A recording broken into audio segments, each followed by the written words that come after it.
My YouTube channel. आज के लिए जो हम डिस्कस करने जा रहे हैं क्लास 12 के प्रीवियस ईयर के मोस्ट इंपॉर्टेंट क्वेश्चंस के बारे में। सबसे पहला क्वेश्चन है, why is virus called retrovirus. Virus को जो है रेट्रोवायरस क्यों बोला जाता है? A virus is called retrovirus because it consists of a RNA as a genetic material. Virus के पास DNA जेनेटिक मटेरियल नहीं प्रेजेंट होता, वायरस के पास RNA प्रेजेंट होता है जो कि उसके अंदर जेनेटिक मटेरियल की तरह एक्ट करता है। तो वायरस के पास कौन सा जेनेटिक मटेरियल होता है? RNA होता है। And undergoes a reverse transcription to produce DNA as in the case of HIV. HIV के केस में क्या होता है? HIV कौन सी डिजीज कॉज करता है? एड्स कॉज करता है। और इस केस में क्या होता है कि जैसे वायरस के पास क्या प्रेजेंट है? आरएनए प्रेजेंट है। क्या प्रेजेंट होता है? जेनेटिक मटेरियल की तरह आरएनए प्रेजेंट होता है। जब वायरस जो है इंटर करता है बॉडी के अंदर, ह्यूमन बॉडी के अंदर, तो ये वायरस क्या करता है? ह्यूमन बॉडी के अंदर अपनी पूरी प्रोजेनी बना देता है। कंटिन्यूअस प्रोजेनी बनाता रहता है और इतनी ज्यादा उसकी बॉडी के अंदर मतलब ह्यूमन बॉडी के अंदर प्रोजेनी बन जाती है कि ये प्रोसेस जो है अपोजिट होने लगता है। वैसे तो ट्रांसक्रिप्शन होता क्या है? ट्रांसक्रिप्शन होता है जब डीएनए चेंज होता है आरएनए में। डीएनए किस में चेंज होता है? आरएनए में होता है। बट ये क्या करता है? ये वायरस जो है, ये जो डीएनए प्रेजेंट होता है ह्यूमन बॉडी के अंदर, उसको क्या करने लगता है? ये आरएनए को डीएनए में चेंज कर देता है। क्या कर देता है? आरएनए को डीएनए में चेंज कर देता है और वहां पे अपनी पूरी मल्टीपल प्रोजेनी बना लेता है। मींस नंबर ऑफ प्रोजेनी का वो फॉर्मेशन करता है। इसी वजह से वायरस को रेट्रोवायरस बोला जाता है। क्यों बोला जाता है? वायरस के पास जो है RNA as a genetic material present होता है और ये रिवर्स ट्रांसक्रिप्टेज की हेल्प से क्या करता है? प्रोसेस को अपोजिट कर देता है, जिससे एचआईवी में क्या करता है? नंबर्स ऑफ डीएनए प्रोड्यूस करने लगता है in the case of HIV. The next question is, what is the innate immunity? Innate immunity क्या होता है? List the 4 type of barrier that protect the body from the entry of foreign agents. Innate immunity पहले बताना है क्या होता है, उसके बाद 4 बैरियर के नाम बताने हैं जो innate immunity के पास प्रेजेंट होते हैं और वो किस तरीके से हमारी बॉडी को प्रिवेंट करते हैं फ्रॉम द पैथोजन से। innate नाम से पता चल रहा है, इनका मतलब क्या होता है? इनसाइड। ऐसी इम्यूनिटी जो हमारी बॉडी के अंदर at the time of birth के समय से ही हमारी बॉडी के अंदर वो इम्यूनिटी प्रेजेंट होती है, बाहर से किसी भी एक्स्ट्रा इम्यूनिटी की जरूरत नहीं पड़ती है, उसे कहते हैं इन्नेट इम्यूनिटी। तो इन्नेट इम्यूनिटी क्या होता है? ऐसी इम्यूनिटी जो हमारी बॉडी के अंदर ऑलरेडी प्रेजेंट होती है और हमें बाहर से कोई एक्स्ट्रा इम्यूनिटी की जरूरत नहीं है।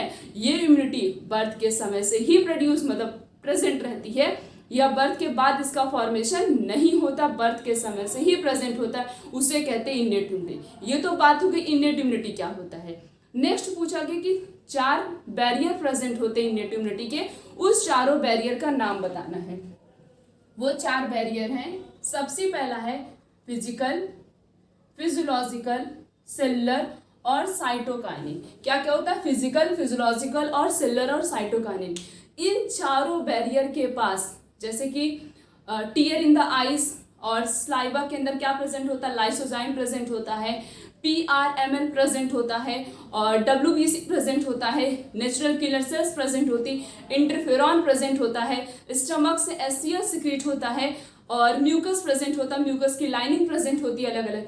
तो ये बर्थ के बाद इसका फॉर्मेशन नहीं हो रहा है, मीन्स स्लाइवा का फॉर्मेशन बर्थ के बाद नहीं हो रहा, at the time of birth means जब बेबी बॉर्न होता है उस समय से ही उसकी बॉडी में इम्यूनिटी प्रेजेंट होती है। तो ये सारी चीजें पहले से ही प्रेजेंट है। करते क्या है? ये सब चीज प्रिवेंट करती हैं ताकि माइक्रोब्स की ग्रोथ ना हो या कोई भी पैथोजन हमारी बॉडी में इंटर ना कर सके। अगर इंटर भी करता तो उससे क्या करती हैं? फाइट करती हैं। जैसे स्लाइवा के अंदर लाइसोजाइम एंजाइम प्रेजेंट होता है। हम फूड अंदर कोई भी चीज ईट करते हैं, सपोज उसमें बैक्टीरिया इंटर कर गया फूड के हेल्प से, तो वो क्या करता है? वो लाइसोजाइम एंजाइम उस बैक्टीरिया को किल कर देता है। अब म्यूकस की लाइनिंग प्रेजेंट होती है, तो ये म्यूकस की जो लाइनिंग प्रेजेंट होती है, जो HCl सिक्रीट होता है वो बहुत ज़्यादा हार्ड होता है, बहुत ज़्यादा कंसंट्रेटेड होता है। वो म्यूकस की लाइनिंग क्या करती है, उससे उसको प्रिवेंट करती। अब HCl सिक्रीट क्या होता है, फूड के डाइजेशन के लिए HCl सिक्रीट होता है। तो ये सारी चीज़ें, ये जो सब चीज़ आ रही हैं, ये सब पहले से ही प्रेजेंट होती बॉडी में, बर्थ के बाद इनका फॉर्मेशन नहीं हो रहा है, तो ये सब क्या होती हैं, इनेट इम्यूनिटी। नेक्स्ट क्वेश्चन क्या दिया गया है, how does the humoral immune system work when our body is infected. जब हमारी बॉडी में कोई भी पैथोजन इंटर करता है, मीन्स हमारी बॉडी में कोई भी इन्फेक्शन हुआ है, तो ह्यूमरल इम्यूनिटी किस तरीके से हमारी बॉडी को उस पैथोजन से प्रिवेंट करती है, बचाती है। इसका आंसर है the immunity in which antibodies are developed for attacking a microbes is called humoral immune response। ऐसी इम्यूनिटी जो बनती है, मीन्स जो एंटीबॉडी डेवलप करती है, किससे फाइट करने के लिए, किससे फाइट करने के लिए, किसी भी माइक्रोब से फाइट करने के लिए। जो इम्यूनिटी हमारी बॉडी, मतलब जो एंटीबॉडी हमारी बॉडी से प्रोड्यूस होती है, उसे कहते हैं humoral immunity. The receptor are present on the surface of each B cell. जो बी लिम्फोसाइट होता है उसकी सरफेस पर रिसेप्टर प्रेजेंट होते हैं that recognize a specific antigen. When the B cell expose to antigen that is, it will result in the triggering of the B cell to proliferate further, thus leading to the formation of the large clone cell. इसमें क्या होता है, जैसे ऐसी immunity जो antibody produce करती है to fight the microbe से फाइट करने के लिए जो इम्यूनिटी एंटीबॉडी प्रोड्यूस करती है उसे कहते हैं ह्यूमरल इम्यूनिटी। जब कोई भी माइक्रोब्स हमारी बॉडी में इंटर करता है, तो जो बी लिम्फोसाइट होती है उसकी सरफेस पे रिसेप्टर प्रेजेंट होते हैं, और वो रिसेप्टर क्या करते हैं, उस एंटीजन को, मीन्स उस माइक्रोब्स को अपने मतलब बाइंड कर लेते हैं। बाइंड करने के बाद उसको वो क्या करते हैं, किल कर देते हैं, ताकि वो हमारी बॉडी को हार्म ना कर पाए। तो इस टाइप की इम्यूनिटी को क्या कहते हैं, इस टाइप की इम्यूनिटी को बोलते हैं ह्यूमरल इम्यून रिस्पॉन्स, और ये इस तरीके से हमारी बॉडी को प्रिवेंट करता है from the pathogen. Next question is describe the role of lymphoid organ in the immune response। explain the different type of lymphoid organ giving two example of each type in the human। इसमें तो पहले ये बताना है कि lymphoid organ का काम क्या होता है। लिम्फॉइड ऑर्गन जो प्रेजेंट होते हैं हमारी बॉडी में, वो प्रिवेंट करते हैं, हमारी बॉडी को प्रिवेंट करते फ्रॉम द पैथोजन। जब कोई भी पैथोजन हमारी बॉडी में इंटर करता है, तो सबसे पहले ये लिम्फॉइड ऑर्गन जो प्रेजेंट होते हैं हमारी बॉडी में, वो उनसे क्या करते हैं, फाइट करते हैं, और हमारी बॉडी को उनसे क्या करते हैं, प्रिवेंट करते हैं। Different type of lymphoid organ हमारी बॉडी में प्रेजेंट होता है, और जिसका फंक्शन भी डिफरेंट होता है, और ये अलग अलग फंक्शन परफॉर्म करते हैं, और अपने तरीके से क्या करते हैं, उस पैथोजन से फाइट करते हैं। अब नेक्स्ट पार्ट में पूछा गया है कि जो टाइप्स प्रेजेंट होते हैं लिम्फॉइड ऑर्गन के, उनका नाम बताना, साथ में दोनों मतलब दो टाइप्स जो प्रेजेंट होते हैं उसके एग्जांपल्स भी बताने हैं। सबसे पहला होता है प्राइमरी लिम्फॉइड ऑर्गन, दूसरा होता है secondary lymphoid organ. First form means जो पहले बनता है या किसी चीज़ की मैच्योरेशन में हेल्प करता है, उसे कहते हैं प्राइमरी लिम्फॉइड ऑर्गन, और जो फाइट करता है मतलब पैथोजन से फाइट करता है उसे कहते हैं सेकेंडरी लिम्फॉइड ऑर्गन। तो प्राइमरी लिम्फॉइड ऑर्गन में आता है बोन मैरो। अब बोन मैरो किस तरीके से प्रिवेंट करता है किसी भी पैथोजन से, बोन मैरो के अंदर RBC, WBC, next is platelets, इन सब का फॉर्मेशन किसके अंदर होता है, बोन मैरो के। आरबीसी क्या करता है, आरबीसी भी फाइट करता है, बॉडी को प्रिवेंट करता है फ्रॉम द पैथोजन। डब्ल्यूबीसी को तो सोल्जर ऑफ द बॉडी बोला जाता है। व्हाइट ब्लड सेल क्या करता है, जब कोई भी पैथोजन बॉडी में एंटर करता है, सबसे पहले व्हाइट ब्लड सेल उससे फाइट करता है। अब प्लेटलेट्स क्या करता है, प्लेटलेट्स के पास नंबर्स ऑफ क्लॉटिंग और कोगुलेशन फैक्टर्स प्रेजेंट होते हैं इनएक्टिव फॉर्म में। जब क्लॉटिंग होती है तो एक्टिव होते हैं और प्रिवेंट करते हैं, ब्लड क्लॉटिंग में हेल्प करता है प्लेटलेट्स। तो बोन मैरो इस तरीके से हमारी बॉडी को प्रिवेंट करता है फ्रॉम द पैथोजन। और थाइमस क्या होता है, थाइमस जो इम्यूनिटी प्रोवाइड करता है। थाइमस की साइज बर्थ के समय लार्ज होती है, धीरे धीरे उसकी साइज रिड्यूस होती है, और जैसे जैसे उसकी साइज रिड्यूस होती है वैसे वैसे हमारा इम्यून सिस्टम भी क्या हो जाता है, वीक हो जाता है। द नेक्स्ट इज, हम सेकेंडरी लिम्फोइड ऑर्गन की बात करें तो इसमें स्प्लीन आता है। स्प्लीन क्या करता है? स्प्लीन फैगोसिटी का काम करता है, मीन्स पैथोजन को किल करता है, या कोई माइक्रोब्स एंटर कर जाता है उसको किल करता है, और ब्लड फिल्ट्रेशन में हेल्प करता है। अगर ब्लड के अंदर कोई भी माइक्रोब्स रह गए तो उसको फिल्टर करके बॉडी से रिमूव कर देता है।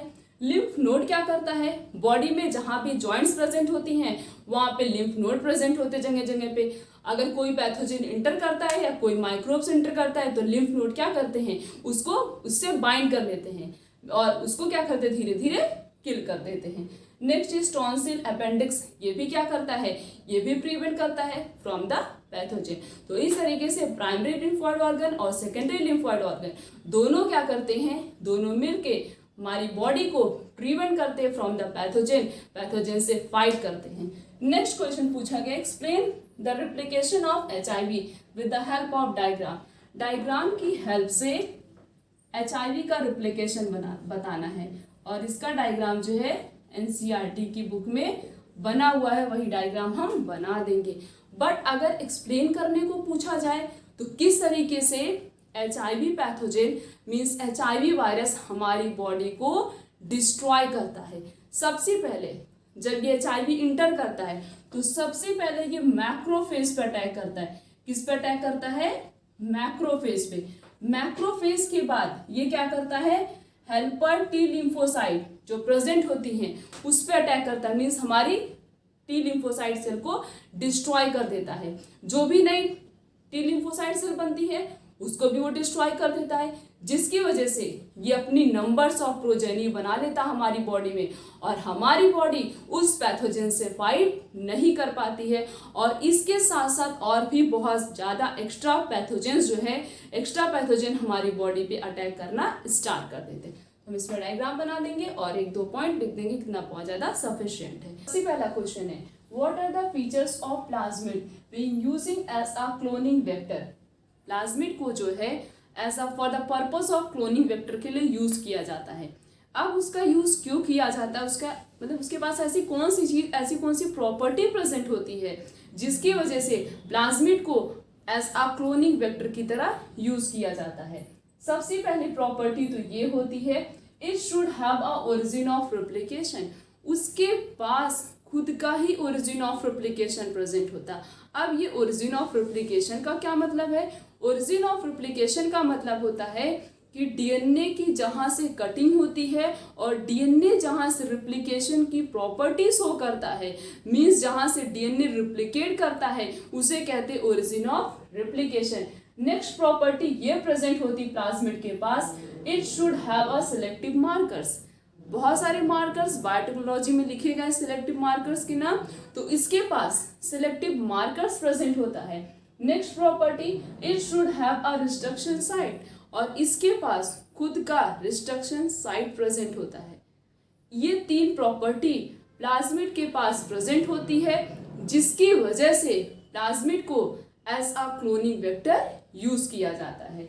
Next question is, what do E coli, जो ये कोराई है इसमें इको आर और आई क्या रिप्रेजेंट करता है, ये हमें बताना है। ये रिप्रेजेंटेशन तो बहुत पूछा जाता है।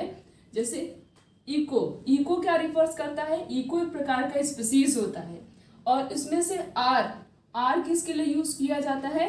स्ट्रेन के लिए, are for the purpose of strain. और जो आई होता है, आई जो है ये that state that it was the first enzyme isolated from his strain।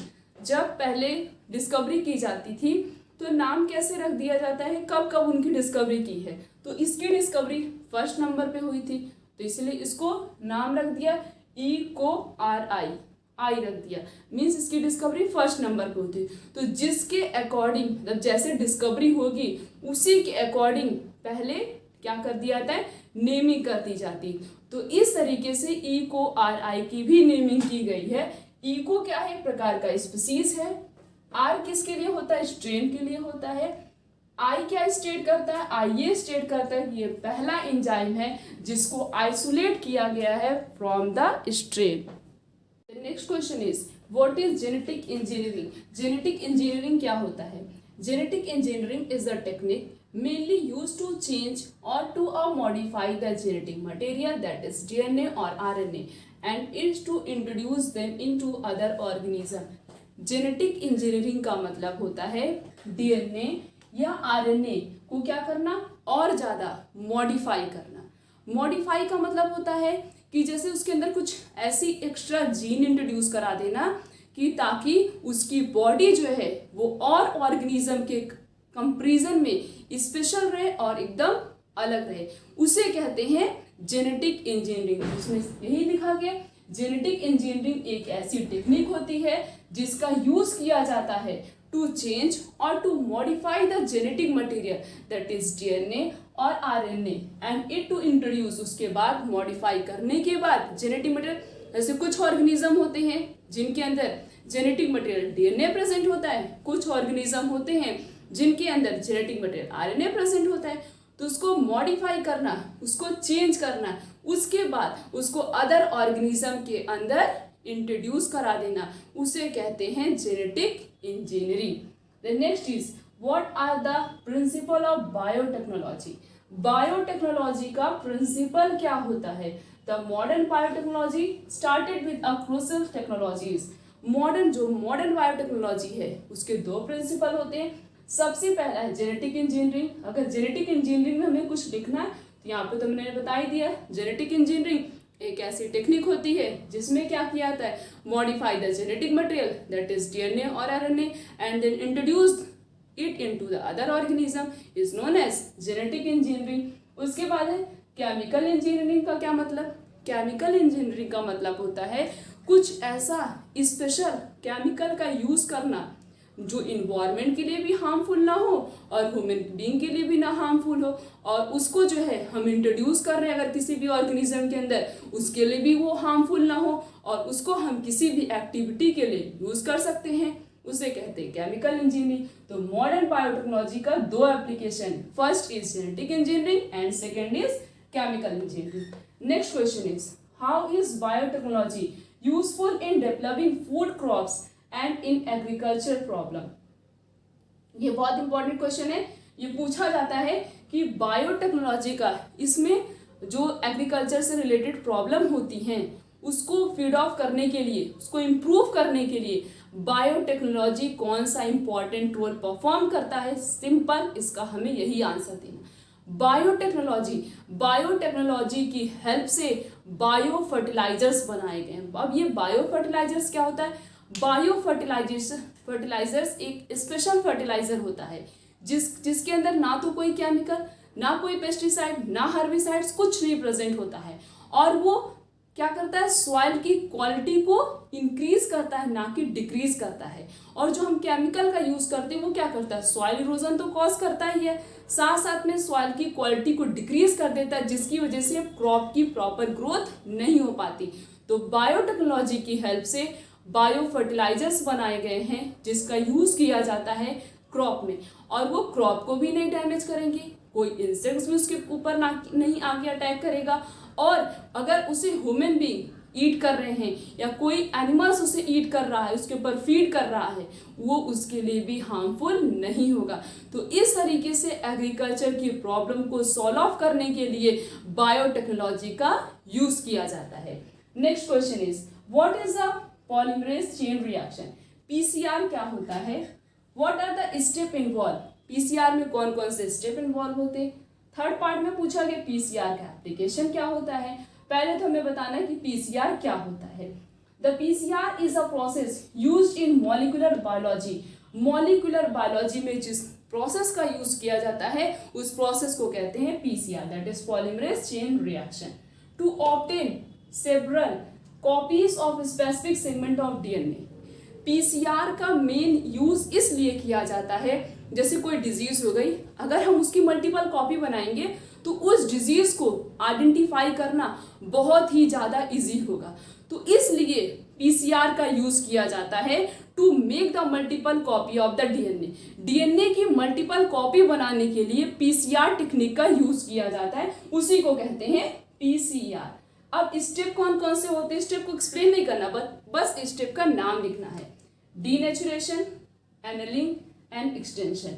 ये 3 स्टेप होते हैं किसके, पीसीआर के। नेक्स्ट पार्ट में ये पूछा कि पीसीआर का एप्लीकेशन क्या होता है।